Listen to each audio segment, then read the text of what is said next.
올 여름은 하여튼 무척 더웠습니다. 바람이 뜨거운 바람이 돌아다닐 정도였죠. 그 바람 피해서 또 시원한 바람 또 찬바람 찾으러 또 다녔던 그런 기억들이 있습니다.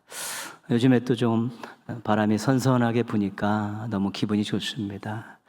조금 지나면 또 그 바람이 또 차가운 바람이 돼서 또 그거 피해서 또 따뜻한 바람을 또 찾아 돌아다닐 것입니다. 이 바람은 따뜻한 바람이 좋냐, 또 찬 바람이 좋냐, 가늠할 수 없습니다. 그때 형편과 상황에 따라서 어떨 때는 따뜻한 바람이 좋고, 어떨 때는 찬 바람이 좋고 그런 것입니다.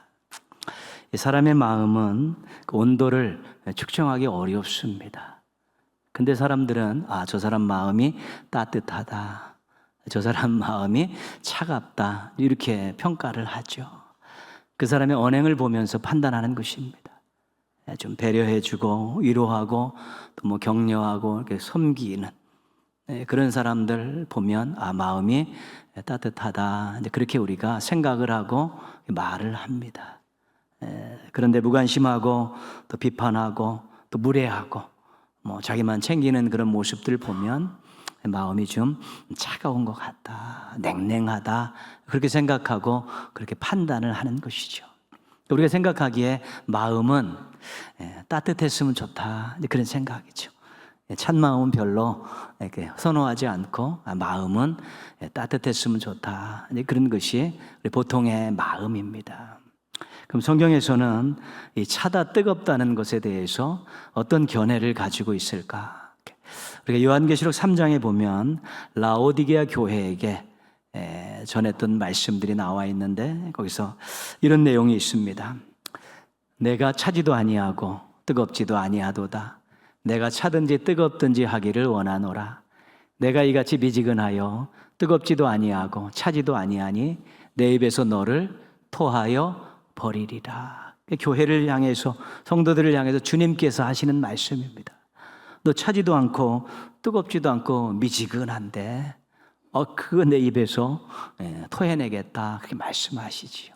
뜨겁다는 것은 참신앙의 쪽으로 이렇게 기울어져 있는 것이고 차갑다는 것은 불신앙 쪽으로 이렇게 기울어져 있는 것이죠. 그래서 우리 주님께서는 뜨거운 신앙을 뜨거운 신앙을 원하는 것입니다. 참신앙을 원하고 계신 것입니다. 이 미지근한 신앙을 별로 좋아하시지 않는 것이죠. 오히려 안 믿고 차갑게 살아가면 뭐라도 신앙생활이 시작됐고 은혜도 받았고 하나님의 사랑도 받고 왔는데 그 미지근한 그 중간 정도의 신앙을 별로 좋아하시지 않는 것입니다. 겉모습은 참신앙의 모습인데 속은 불신앙의 모습을 많이 가지고 있습니다. 형식적인 신앙들이고요.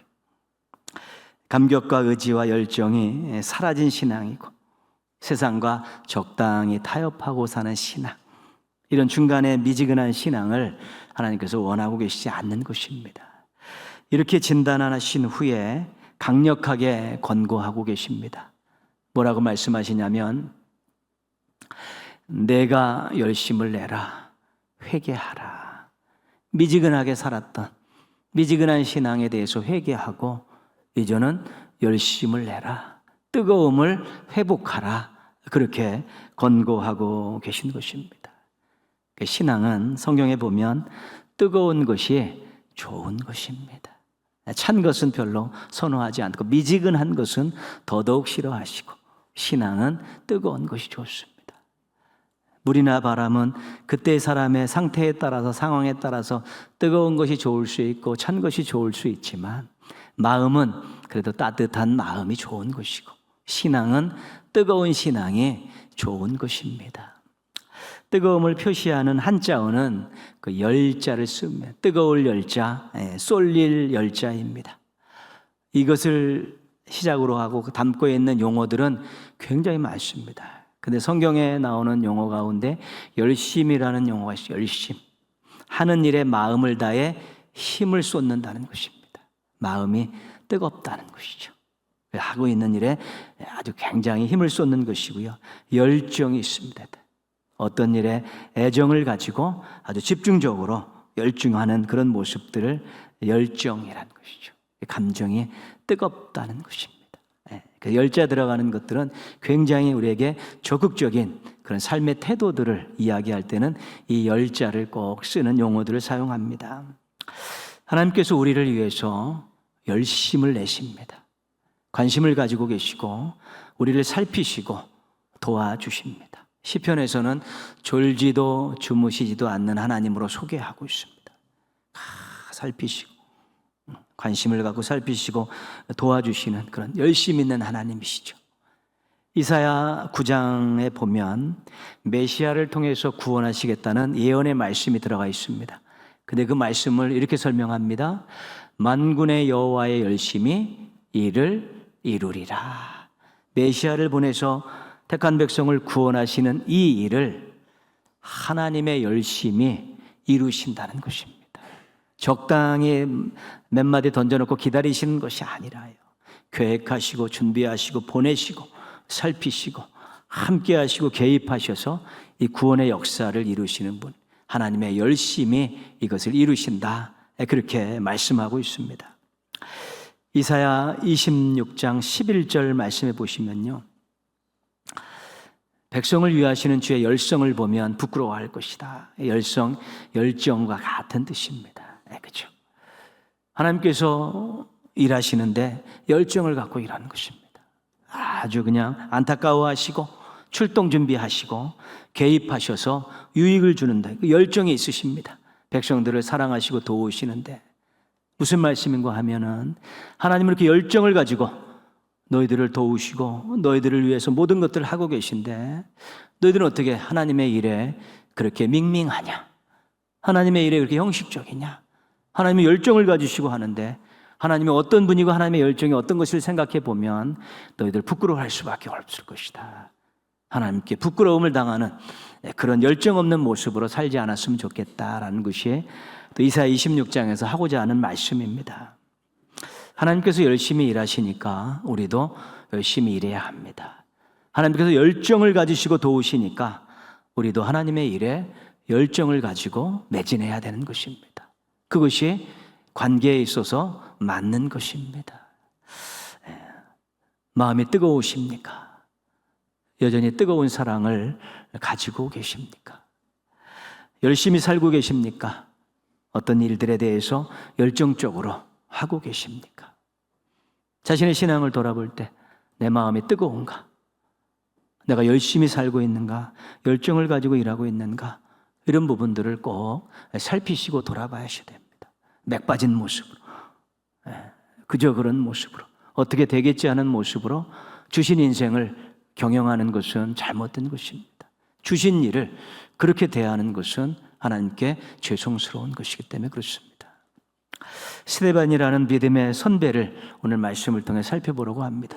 스데반이라는 그 이름 자체가 헬라식 이름입니다. 그래서 이분은 헬라파 유대인입니다. 이방 지역에서 태어나서 헬라어를 사용하는 그런 유대인입니다. 예루살렘 교회의 거의 창립 멤버라고 볼 수 있습니다. 구제 문제로 초대교회가 시끄러웠습니다. 히브리파 유대인들이 구제 문제를 주도하다가 헬라파 유대인들, 홀로 된 여자분들의 그런 구제를 빼먹은 것이죠. 불평하고 원망하고 교회가 이제는 둘로 나눠질 그런 양상이 띄어지니까 12사도가 이제는 긴급 회동을 갖고 이제 제안을 합니다. 너희들 피해자인 헬라파 유대인들 가운데서 7명의 지도자를 뽑아라. 우리가 그 구제 문제를 완전히 넘겨주고 우리는 기도하고 말씀 전하는 일에만 최선을 다하겠다. 그 제안을 하죠. 그러면서 그 7명의 그 지도자에 대한 자격 조건을 이야기해 줬습니다. 그 자격 조건이 무엇이냐면 성령과 지혜가 충만하여 칭찬받는 사람이었습니다. 3절에 나와 있죠. 성령과 지혜가 충만하여 칭찬받는 사람. 이렇게 추천을 받아서 7명이 이제는 지도자로 세워지죠. 사도들이 그들에게 안수하고 기도하고 모든 것들을 다 위임합니다. 이 7명의 지도자 가운데 한 명이 스데반이라는 사람입니다. 교인들에게 칭찬받았다는 것은 그가 신앙생활을 잘했다는 것 아니겠습니까? 공동체 안에서 다른 교인들이 칭찬해서 스데반을 지도자로 세웠습니다. 그러면 신앙생활 잘한 것입니다. 맡겨진 일 믿음직스럽게 잘했고 열심히 잘한 것입니다. 스데반은 열심히 신앙생활 한 사람이라고 우리가 인정할 수 있습니다. 그냥 교인들에게 칭찬받았기 때문에 그렇습니다. 가족들은 함께 사는 가족들이 가장 잘 압니다. 교인들은 함께 신앙생활하는 교인들이 가장 잘 압니다. 자기가 가장 가까이 있는 사람한테 인정받는 사람이 진짜 인정받는 사람입니다. 속까지 인정받는 사람입니다. 스데반이 그렇게 됐죠. 이 사람은 이 구제일을 맡겨도 잘할 사람이다. 열심히 할 사람이다. 재정 문제를 맡겨도 믿을 만하게 잘 해낼 수 있는 사람이다. 스데반이 평소에 마음을 다해 힘을 쓰는 그 열심히 있는 모습을 우리 교인들에게 보여줬기 때문에 그 교인들이 인정하고 스데반을 세운 것입니다. 이 스데반은 열심히 신앙생활하고 열심히 살았던 사람입니다. 우리가 보기에도 여러분 열심히 사는 사람이 좋습니까? 대충대충 사는 사람이 좋습니까? 열심히 일하는 사람이 좋습니까? 그냥 형식적으로 그냥 되는 대로 일하는 사람이 좋습니까? 어떤 사람이 좋냐는 우리 다 알고 있습니다. 근데 자칫 잘못하면 자신이 어떤 사람이 좋게 보인다는 거 알면서도 열심을 잃어버리고 대충대충 무기력하게 사는 사람들이 있을 수 있다는 것입니다. 자신도 모르게 그렇게 전락할 수 있다는 것입니다. 스데반처럼 열심히 살고 열심히 일하는 이 모습이 하나님께도 기쁨이 되고 또 교회 공동체에게도 큰 힘이 된 것입니다. 3절의 자격 조건이 성령과 지혜가 충만한 사람이었고 칭찬받는 사람이었는데 5절에 보면 믿음과 성령이 충만한 사람을 뽑았다 그렇게 말씀하고 있습니다. 이 공통점을 살펴보면 뭐냐면 성령 충만입니다. 성령 충만. 스데반은 성령 충만한 사람이죠. 초대교회는 이 다락방에서 120명의 예수님을 따르는 사람들이 모여서 기도하다가 성령 충만함을 받고 세워진 교회입니다. 기도하다가 성령 충만함을 받고 세워진 교회입니다. 기도하는 중에 방언도 체험했죠. 은사도 받아서 아주 충만했습니다. 사도들의 설교와 전도를 통해 많은 사람들이 회심했고 와서 세례를 받으면 또 그 사람들과 함께 열심히 교제하면서 열심히 기도했던 교회가 또 초대교회입니다. 사도들이 핍박을 받고 공회에 잡혀가면 교회는 열심히 깨어서 기도했고 또 사도들이 핍박을 받고 채찍질을 받아갖고 맞아서 나오면 함께 모여서 하나님 핍박에 굴하지 않고 복음을 잘 전할 수 있도록 능력을 주시옵소라고 함께 기도했던 교회가 초대교회입니다. 이런 것들로 보건대 스데반은 기도에 열정이 있었던 사람입니다. 교회 시작부터 그 기도 멤버로 들어가서 뜨겁게 기도하며 성령 충만을 경험했었고 교회가 사랑으로 하나 되는 일에 사랑의 마음으로 기도했고 핍박이 있을 때는 뜨겁게 열정을 가지고 기도했던 사람이 바로 스데반입니다. 기도에 열정을 가진 사람은 세상이 감당할 수 없는 사람입니다. 하나님 편이니까 그렇습니다. 하나님 앞에 뜨겁게 사모하는 마음으로 열정 있게 기도하는 사람은 세상이 감당할 수 없습니다. 하나님이 그 뒤를 봐주시기 때문에 그렇습니다. 뜨겁게 열정으로 기도하는 사람은 하나님께 마음을 움직이는 사람입니다. 그렇게 내가 필요하냐? 그렇게 내 은혜가 필요하냐? 그렇게 내 도움이 필요하냐? 하나님 마음 감동하시면 그 열정으로 기도하는 사람을 하나님께서 적극적으로 후원하시고 그의 삶과 사명과 인생과 가정과 생업에 개입하시는 것입니다. 기도에 열정이 있으십니까? 뜨겁게 기도하십니까? 뜨겁게 기도하고 열정이 있으면 기도하는 것이 즐겁습니다. 기도하고 나서 행복합니다. 하나님께서 이번에는 어떻게 도와주실 것인가? 하나님께서 이번에는 어떻게 역사하실 것인가? 이런 기대감 때문에 행복하고요. 실제로 그런 응답이 이루어지면 또 그것 때문에 감사하고 또 하나님이 내 편이시다는 생각이 들어서 행복한 것입니다. 기도의 즐거움을 잃어버리고 기도의 열심을 잃어버리고 기도의 열정을 잃어버리면 기도할 생각조차도 나지 않을 때도 있습니다. 기도하는데 딴 생각 때문에 한마디도 하지 못할 때도 있습니다. 기도하고 나서 일어나는데 도와주실 것이라는 기대감과 확신이 없을 때도 있습니다. 열정이 있고 뜨겁게 기도해야지만이 본인 모든 것들에 대해서 기대감도 있고 기쁨도 있고 즐거움도 있고 또 복도 누릴 수 있게 됩니다. 나의 기도 생활은 어떤 것인가? 내가 정말 뜨거움을 가지고 기도하고 있는가? 열정을 가지고 기도하고 있는가? 살피셔야 됩니다. 그게 안 되고 있으면 여러분 퍽퍽합니다. 답답합니다. 기회가 되고 어떤 계기만 있으면 또 어디로 튀어나갈지 모르는 위험 상황에 놓여 있다고 해도 틀림이 없는 사실입니다. 7 지도자 중에 스데반과 빌립은 행적이 기록이 되어 있습니다. 빌립은 복음 전도의 행적이 기록되어 있습니다. 스데반이 이제 순교한 후에 빌립은 사마리아에 가서 복음을 전했습니다. 교회라는 말은 나오지 않지만 거의 교회가 세워졌습니다. 그리고 남쪽 가사 광야에 가서 에디오피아 내시가 돌아가는데 그를 붙잡고 이사야서를 풀어주면서 복음을 전하고 세례까지 베풉니다. 또 가이사라로 가는 중간에 아소도 지방의 여러 성들을 돌아 복음을 전하고 가이사라에까지 가게 됩니다. 그러니까 빌립은 복음을 전하는 7 집사, 재정을 맡은 7 집사였음에도 불구하고도 이렇게 복음을 전했던 그 2가지를 다 했던 그런 제자이고요. 근데 스데반은 조금 다른 모습을 가지고 있습니다. 오늘 8절 말씀 보시면요, 스데반이 은혜와 권능이 충만하여 큰 기사와 표적을 민간에 행하니. 스데반은 능력으로 복음을 전합니다. 왜 그렇습니까? 기도에 열정이 있었고 성령 충만했기 때문에 그 부분에 있어서 스데반은 능력을 행사함을 통해서 복음을 전했었고요.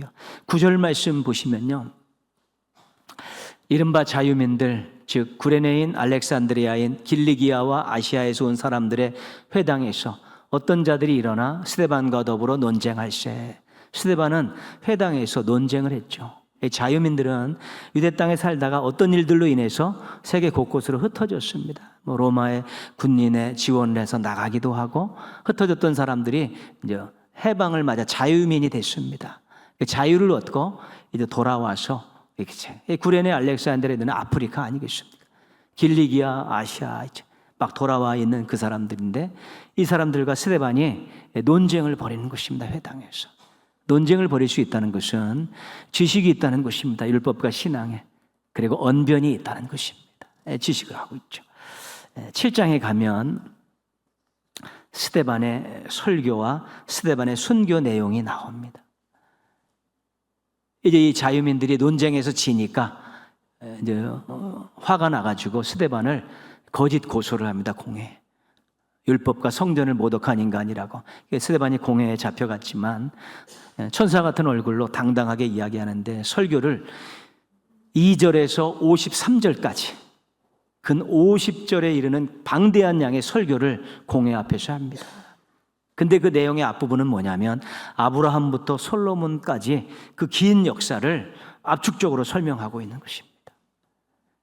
아브라함 창세기부터 열왕기상에 나오는 솔로몬 성전 질 때까지 그 부분을 압축적으로 설교할 수 있었다는 것은 스데반이 구약 성경에 정통했다는 것입니다. 잘 알으니까 압축해서 설교할 수 있었다는 것입니다. 그래서 이제 성전의 한계를 이야기하고 유대인들이 율법을 어겼다라고 그렇게 이제 설교를 마무리하고 나서 돌에 맞아서 순교를 하게 되는 것이죠. 구약 성경에 정통하고, 그래서 그걸 가지고 논쟁할 수 있었고, 그거 갖고 설교할 수 있었고, 그거 가지고 복음을 전할 수 있었다는 것은 스데반이 사도급이 됐다는 것입니다. 어디에 있어서요? 말씀에 있어서 그렇게 됐다는 것입니다. 그럼 그렇게 되기 위해서 어떻게 해야 됩니까? 엄청나게 말씀에 열정을 가지고 있었다는 것이고 열심히 공부했다는 것입니다. 어린 시절은 잘 모르겠지만 하여간 말씀에 대해 열정이 있었고 말씀을 배우는데 열심히 있었기 때문에 사도급의 말씀의 지식을 가지고 있었고 해석할 수 있었고 설교할 수 있었고 복음을 전할 수 있었다는 것입니다. 말씀의 열정과 열심히 말씀을 배운 그것 때문에 스데반이 인정받고 지도자가 됐고, 또 아름다운 또 모습으로 주님의 영광을 드러내는 그런 일들을 감당할 수 있었다는 것입니다. 말씀 배우는데 열정이 있으십니까? 말씀을 열심히 배우십니까? 우리 신앙인들이 착각하는 것 중에 한 가지는 내가 신앙생활을 오래 했기 때문에 나는 성경을 다 알고 있다는 것입니다. 그래서 하루도 안 보고 일주일도 안 보고 그냥 살아가는 사람들도 있습니다. 말씀은 그런 것이 아닙니다. 양식입니다. 매일 먹어야 되는 것이고, 말씀은 능력입니다. 그 말씀이 내 가슴속에 꽂힐 때 능력으로 나타나는 것이고, 똑같은 말씀도 오늘 묵상하는 것과 내일 묵상하는 것이 다르고, 이럴 때 묵상하는 것과 저럴 때 묵상하는 것 전혀 다르게 오는 것이기 때문에 성경은 다 안다는 것은 없습니다. 성경은 그때그때 그 말씀을 내가 어떻게 경험하고 나의 양식으로 나의 능력으로 삼는가에 달려있기 때문에 똑같은 말씀을 읽어도 오늘은 다른 날 다른 환경에서 하나님 앞에서 받는 말씀이기 때문에 전혀 다르게 나의 양식으로 능력으로 다가올 수 있기 때문에 말씀에 대해서는 항상 열정을 가지고 있어 열심히 배우려고 노력해야 되는 것입니다. 스데반의 열심과 열정은 복음에 대한 열심과 열정으로 이어졌고요. 스데반의 열심과 열정은 결국은 예수님을 닮은 모습으로 순교하는 데까지 이르게 된 것입니다.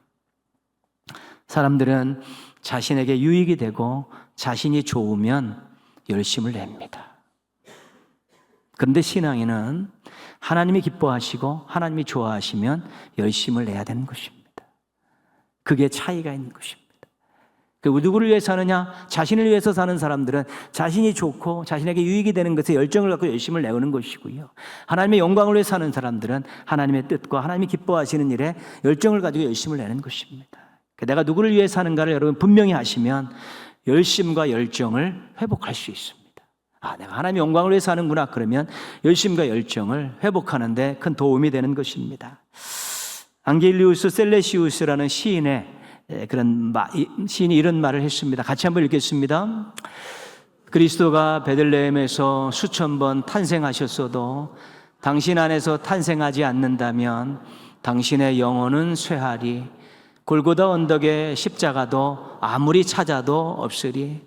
만약 당신의 마음속에 십자가를 세우지 않는다면, 예수님 탄생하신 것이 나를 위해 이 땅에 인간의 몸을 입고 태어나셨다라고 마음으로 고백으로 받아들이고 감격적으로 받아들이지 않으면, 십자가가 나를 위해서 죽으신 예수님이 달려주신 십자가라고, 나를 위해서 나를 구원하시기 위해 달려죽은 십자가라고 내 마음속에 십자가를 세우지 않으면, 믿음으로 세우지 않으면 나하고는 아무런 상관이 없고 자신과는 아무런 상관이 없기 때문에 거기서는 감격도 없고 열정도 생겨나지 않는다는 것입니다. 성탄이 나를 위한 성탄이고 십자가가 나를 구원을 위한 십자가라는 것이 분명한 고백이, 감격이 있을 때 거기서부터 열정을 회복할 수 있게 되는 것입니다. 열정을 갖고 열심을 회복하라고 해서 막 극성스럽게 살라는 것이 아닙니다. 뜨겁 마음을 갖고 사시라는 것입니다. 불을 갖고 사시라는 것입니다.